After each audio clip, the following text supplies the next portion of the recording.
PT Pertamina Patra Niaga memastikan stok bahan bakar minyak selama momen mudik Lebaran 2024 dipastikan mencukupi.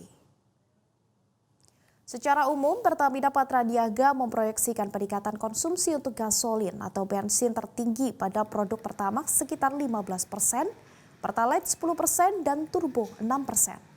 Untuk memastikan pemenuhan proyeksi ini, Pertamina Patra Niaga telah meningkatkan ketahanan stok, mulai dari integrated terminal, SPBE, depot pengisian pesawat udara, SPBU, serta agen. Tahun ini Pertamina Patra Niaga menyiagakan 115 terminal BBM, lebih dari 7.400 SPBU, dan lebih dari 48.000 agen serta pangkalan LPG.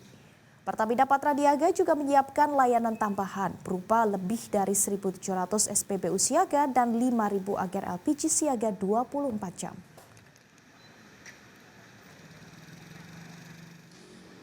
Jadi selama Satgas Rafi ini kami menyiapkan 1.792 SPBU siaga 24 jam.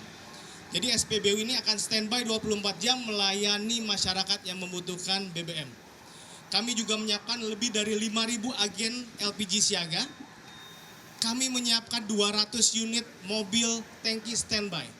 Ya, jadi kalau teman-teman media masyarakat melihat ada mobil tangki standby di SPBU, itu kami siapkan untuk mengantisipasi bila ada terjadi kemacetan yang signifikan untuk pengantaran BBM. Jelajahi cara baru mendapatkan informasi. Download Metro TV Extend sekarang.